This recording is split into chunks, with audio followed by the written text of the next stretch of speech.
And still with retail, and to the master of margins himself, Gerry Harvey, who admitted this week that despite strong Black Friday sales, they weren't enough to arrest a slump in sales over the past 5 months. Ed Boyd spoke to him shortly after the company's annual general meeting, where 81% of the shareholders voted against Harvey Norman's executive remuneration report. Gerry, thanks for your time. Let's start with today's AGM. Yeah. Didn't seem to go for very long. Was it as spicy as previous Harvey Norman AGMs? Well, spicy is a good word. So AGMs can be a bit strange from time to time over the years. So over the years we've had good AGMs, ordinary AGMs, spicy AGMs. Today was relatively quiet and subdued. So no dramas? No dramas. We've got the Australian Shareholders Association that represent nobody, but they do their job, and he always comes along and tries to ask as many difficult questions as they can. That's fine, it's okay. But there was nothing of no big contentious issue. No fights with anybody? No fights. And fights are interesting if it makes the world go round. And I'm happy to have a fight if someone wants a fight. But I'm happy to be peaceful too. So, How's the Australian consumer right now? It's been fairly tight. July, August, September, October. Then in November, that Black Friday worked a lot better than I thought it would, not just for us, for all retailers. That probably tells you that people are out there watching, trying to get a bit better buy, all that sort of thing all the time. It was extraordinarily strong when you're writing figures that equalled last year in a Black Friday sale, but then the months before you got sales down 5, 10, 15%, 20% even in stores. What's that telling you? I'm waiting for the sale. So then what happens now in December, I said to Kate, does this mean that we'll have a more difficult... No, it's another month. Right, it's coming up to Christmas cheer, and people will be buying in December. I think she's right. Then you've got Boxing Day. What happens now? We've brought all these sales forward. No, Boxing Day will still be good. It's always been good. It might not be as good as last year, but it might be. We don't know. And then looking around the world, is that Black Friday a big thing in other places that you operate as well? Yeah, but not so much in Asia. Right. Because then they have Chinese New Year and things like that, and that's bigger. So, but if you look about, in Europe and things like that where we are, or New Zealand, it's big.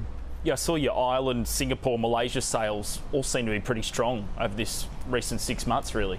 Yeah. Look, we've been affected all over the world, yeah. And it's not like it's not what it was. But we're going okay. We'd like to be going better.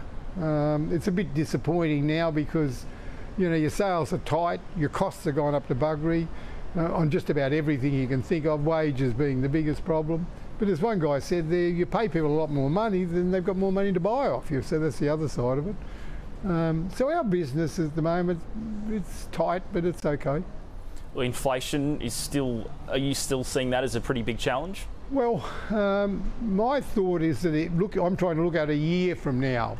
And I think you'll be looking in a tight range with interest rates. I would say a year from now, interest rates could go up 1%, but no more. They could come down 1%, but no more. I think we'll be in that range 1 year from now. I mightn't be right, but that's where I think it'll be. So will it be 1% more, 1% less, or about the same? It's in a tight range, which is quite good because that means inflation's not out of control. And it means that, we are heading in the right direction.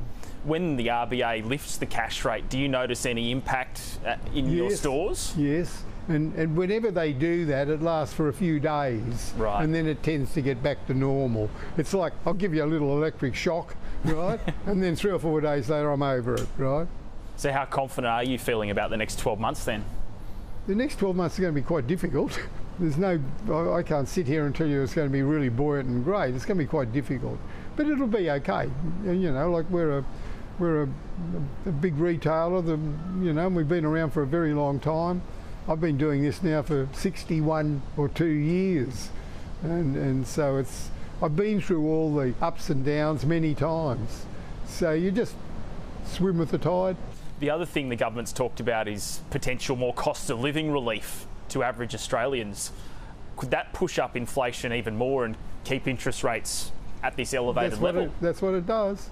So it's, it's a very difficult thing being in government to try and, figure out what to do. And it's extraordinarily difficult. And you can't really trust the politician because he's always pushing the line that I'm in power and I'll do it better than the other guy will. And they very rarely ever do. So, trying to contain inflation, a government, how do they do that? A government? They haven't got a good record of being able to do these sort of things. They've got a good record of watching it happen. Gerry, the other thing I wanted to ask you about was Rugby Australia. Yep. I know Harvey Norman's removed its sponsorship from them. Yep. What, is it because the Wallabies were such a bad team for the World Cup? No. So we've just recently, we go into all sorts of sports. We go in, we go out. Recently we've gone into basketball because basketball's on a trajectory like that. That's picking up, yeah. And so I went to a basketball match here with the Kings and I went in and it's Americanised and it's on, it's on fire. Yeah. I'm looking there. Have you been to one lately? I have. I've been to a Kings game and they're pretty exciting. I know. Yeah. And I've got there and I thought, wow, this is 100 times better than I thought it'd be. And then we're doing the Olympics, Paralympics. Yeah. And so if you're doing this one and that one, then you've got to drop off this one a bit. And if you drop off this one a bit, someone else might pick it up. What we've done is support women's sport particularly strongly the last 10 or 15 years. And then when we drop off a little bit, someone else comes in. Or we're in there and someone joins us. So women are getting sponsorship in sport now that they never got before. And, Harvey Norman have played a very, very special role in making that happen.